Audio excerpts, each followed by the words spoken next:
कि हम एक्सरसाइज के कुछ क्वेश्चन सॉल्व कर रहे थे। ठीक है ना, हमने कल भी क्वेश्चन सॉल्व किए थे। आज हम क्वेश्चन फिर लेते हैं। देखिए, आपका क्वेश्चन नंबर 10 है। यूक्लिड विभाजन प्रमेयिका का प्रयोग करके ये दिखाना है कि किसी धनात्मक पूर्णांक का घन, इस पर गौर करिएगा, घन 9m+1 या 9m+8 के रूप में होता है। देखिए, आपको एक बात आपने गौर की होगी इन क्वेश्चनों में, कल हमने क्वेश्चन किए थे। यहाँ 9m 9 का गुणज है, तो भाजक क्या हुआ 9। तो भाजक को कैसे शो करते हैं हम, b से, तो यहाँ b का मान हुआ 9। तो जितना b का मान होता है r के मान उतने ही प्राप्त होते हैं। अगर b का मान 3 था तो r के 3 मान प्राप्त हुए, 0, 1 और 2।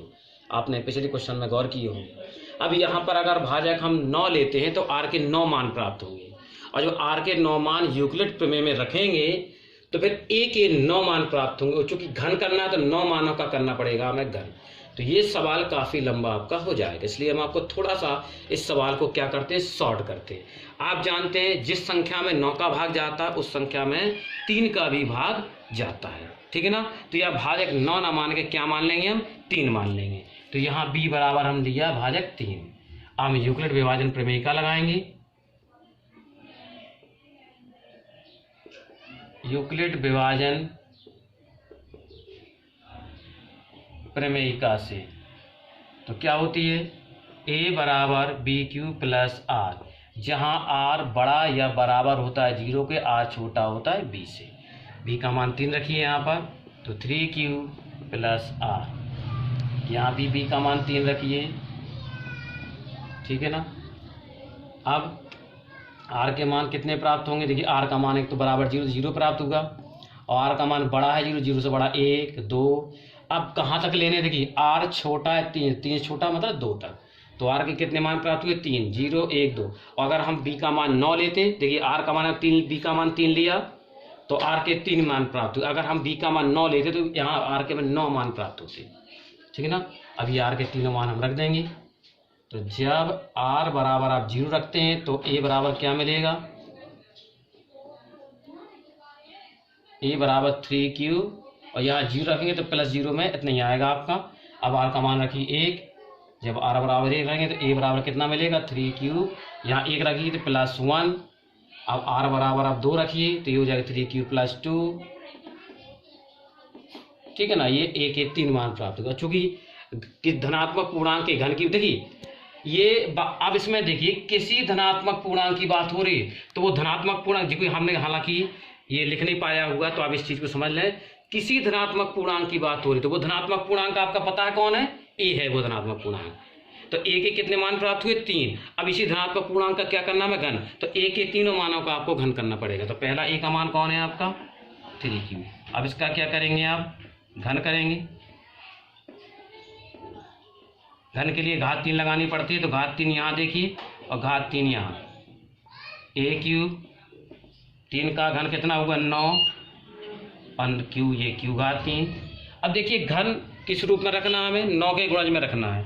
तो 9 का गुणज तो हमें प्राप्त होगा, ये 9 की आवश्यकता है। बाकी Q घात 3 है, इसको हम क्या मान सकते हैं, हम M।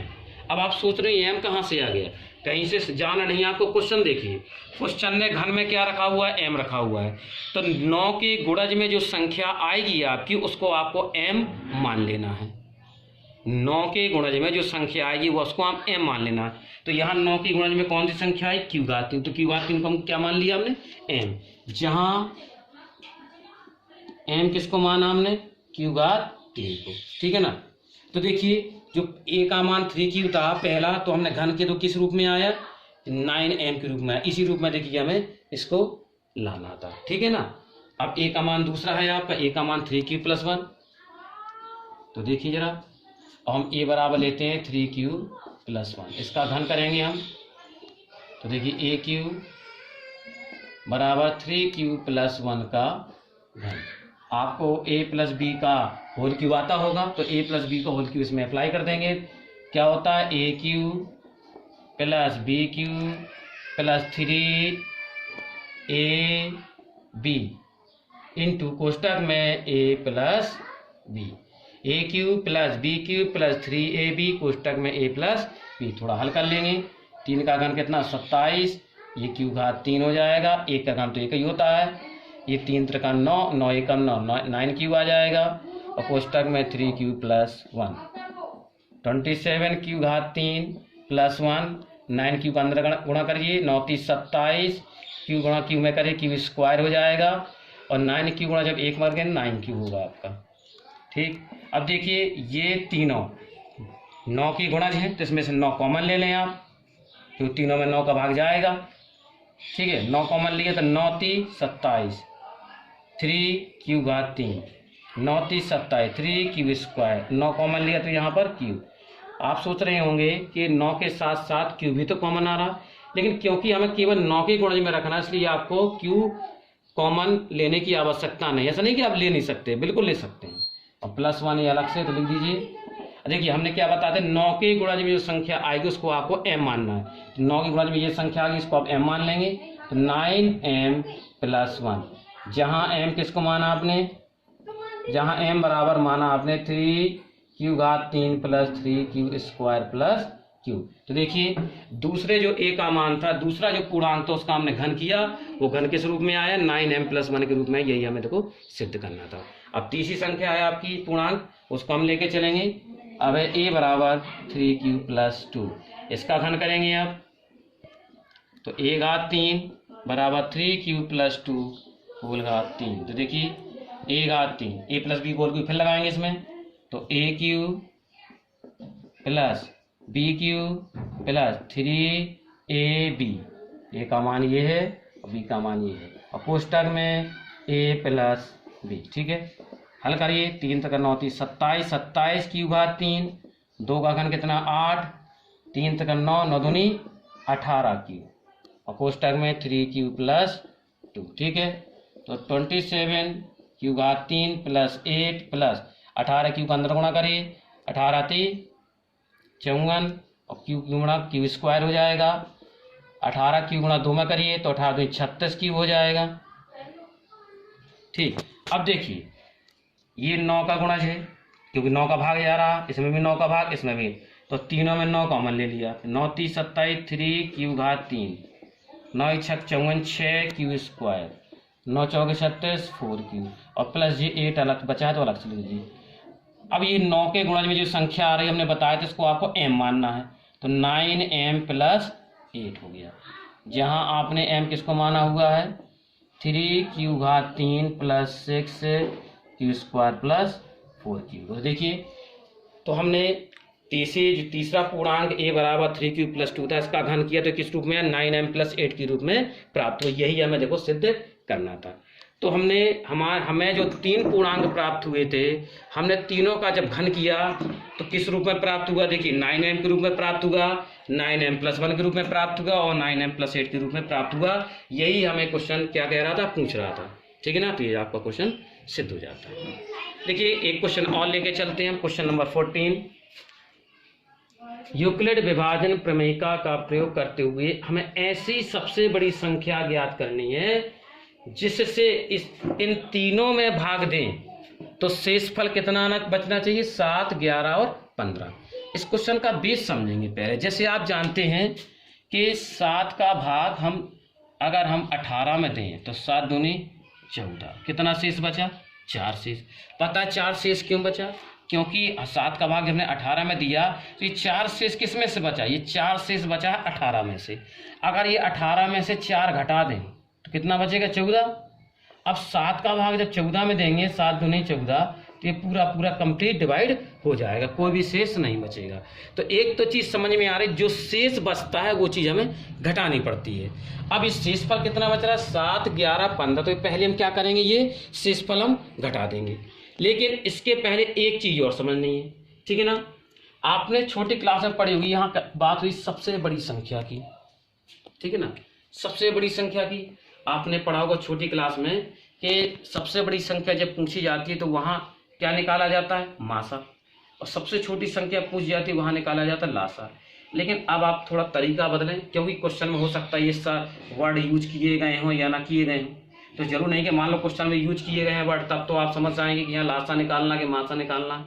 अगर क्वेश्चन में ये वर्ड यूज नहीं किए गए फिर कैसे पहचानेंगे, तो देखिए आपको थोड़ा समझना है।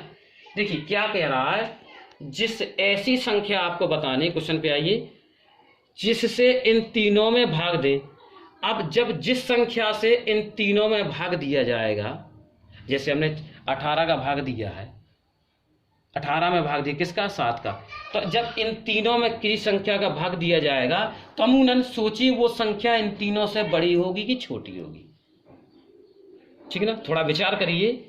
जिससे इन तीनों में भाग दिया जाएगा वो संख्या मोस्टली इनसे क्या होगी, छोटी होगी, या फिर इसमें से जो सबसे छोटी संख्या ये इसके बराबर होगी। कभी भी जो संख्या होगी बड़ी नहीं प्राप्त होती। यहाँ से सबसे बड़ी संख्या कौन है इसमें, 542 है ना। तो जिस संख्या का भाग इन तीनों में देंगे वो संख्या सबसे बड़ी संख्या से बड़ी प्राप्त हमें नहीं हो सकती। तो हम एक आपको मोटा हिसाब बता रहे हैं कि जिस संख्या का भाग इन तीनों में दिया जाएगा वो संख्या इनसे क्या होगी, छोटी होगी। और छोटी संख्या कहाँ प्राप्त होती है हमें, लासा में कि मासा में? छोटी संख्या प्राप्त होती है आपकी मासा में। ठीक है ना, जैसे हमने 12 और 15 का अगर मासा निकाला, हमने निकाल के भी आपको बताया तो कितना आएगा, 3। तो ये मासा जो आया 12 15 का इनसे संख्याओं से क्या है, छोटा, संख्याओं से छोटा, या किसी संख्या या छोटी संख्या के बराबर भी हो सकता है। हम देखो डिटेल में नहीं जा रहे, केवल आपको एक मोटा हिसाब समझा रहे हैं कि मासा क्या होगा, इन संख्याओं से छोटा आया। तो जब इसमें छोटी संख्या प्राप्त हो रही है तो छोटी संख्या किस में प्राप्त होगी, आपकी मासा में। तो हम क्या कर सकते हैं, इन तीनों का मासा ज्ञात करेंगे। लेकिन जैसे मासा, जैसे 12 15 का मासा 3 आया तो 3 का भाग तो 12 15 में पूरा चला जाएगा। ठीक है ना, तो जब हम तीनों का मासा निकालेंगे तो मासा का भाग तो इन तीनों में पूरा चला जाएगा, लेकिन पूरा नहीं जा रहा, क्योंकि शेषफल कितना बच रहा, 7। तो 7 शेषफल पता किस में से बच रहा है, इसमें से, पहली संख्या में से।